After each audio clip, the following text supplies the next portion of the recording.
Hello बच्चों, let's read the question. Which of the following sets can not enter into the list of fundamental quantities in any system of unit? A length, time and mass. B mass, time and velocity. C length, time and velocity. D gravitational constant. Now to answer this question, first we will discuss here the key concept, and here the key concept will be given as fundamental and derived quantity. तो हमारे पास जो quantities होती हैं उनको हम दो category में divide करते हैं.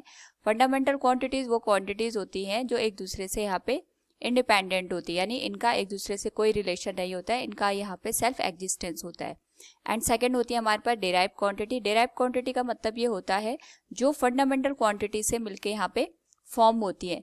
एक या एक से ज्यादा अगर हम यहाँ पे फंडामेंटल या डिराइव्ड क्वांटिटी को आपस में कंबाइन कर दें तो हमें डिराइव्ड क्वांटिटी का फॉर्मेशन देखने को मिलता है. तो क्वेश्चन में हमारे पास यहाँ पे पूछा गया है कि जो गिवन ऑप्शंस है उनमें से कौन ऐसा ग्रुप बनता है जिसको हम फंडामेंटल में इंक्लूड नहीं कर सकते. सबसे पहले हमें ये ध्यान रखना होगा, जब भी हम फंडामेंटल को यहाँ पे डिस्क्राइब करते हैं तो हर एक क्वांटिटी यहाँ पे दूसरी क्वांटिटी से इंडिविजुअली इंडिपेंडेंट होनी चाहिए. यानी ऐसा ना हो कि हमारे पास जो फंडामेंटल क्वांटिटी हम कंसिडर कर रहे हैं वो अदर फंडामेंटल क्वांटिटी से यहाँ पे मिलके बन रही हो. जैसे अभी हम ऑप्शन में अगर देखें तो हमारे पास ए में दे रखा है लेंथ, टाइम एंड मास. तीनों इंडिविजुअल क्वांटिटी हैं, तीनों का एक दूसरे से कोई भी रिलेशन नहीं है. हम मास को टाइम और लेंथ इससे मिला करके नहीं बना सकते, या टाइम को लेंथ और मास के से मिला करके हम यहाँ पे फॉर्म नहीं कर सकते. तीनों का इंडिविजुअल यहाँ पे एग्जिस्टेंस है.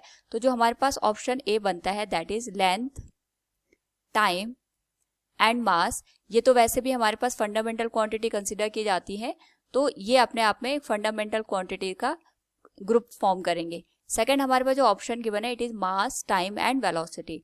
तो अगर हम यहाँ पे ऑब्जर्व करें, हम मास, वेलोसिटी और टाइम को अगर फंडामेंटल कंसिडर करें तो तीनों को यहाँ पे एक दूसरे से इंडिपेंडेंट होना पड़ेगा, तभी जाके हम इसको फंडामेंटल क्वांटिटी में इंक्लूड कर सकते हैं.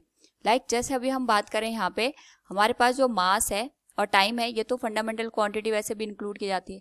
वेलोसिटी को भी हम यहाँ पे फंडामेंटल कंसिडर कर सकते हैं, क्योंकि जो मास और टाइम है इसको फॉर्म करने में हमारे पास यहाँ पे वेलोसिटी में कोई भी रोल प्ले नहीं हो रहा है. वेलोसिटी होता है लेंथ डिवाइडेड बाय टाइम. तो हम ऐसा नहीं कह सकते कि जो वेलोसिटी है इसको फॉर्म करने के लिए हम मास या टाइम को यहाँ पे यूज करेंगे. तो जो मास, वेलोसिटी और टाइम है ये भी अपने आप में एक फंडामेंटल का फॉर्मेशन कर सकती है. नेक्स्ट हमारे पास जो ऑप्शन गिवन है it is length, time and velocity.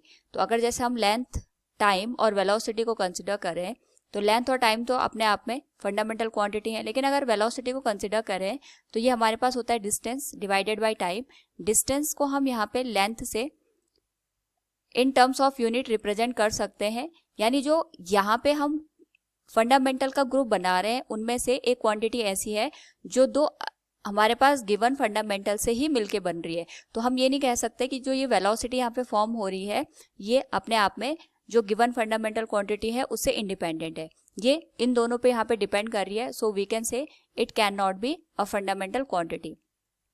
Next हमारे पास यहाँ पे ग्रेविटेशनल कांस्टेंट गिवन है. तो जो ग्रेविटेशनल कांस्टेंट होता है ये अपने आप में एक फंडामेंटल क्वांटिटी हम कंसिडर कर सकते हैं, क्योंकि इसके साथ और कोई भी अदर क्वांटिटी गिवन नहीं है. So from the given question we can say here which of the following sets cannot enter into the list of fundamental quantities in any system of unit? It will be length, time and velocity cannot be entered into the system of fundamental unit. Option C will be the right answer. Hope all you understood it. Thank you and best of luck.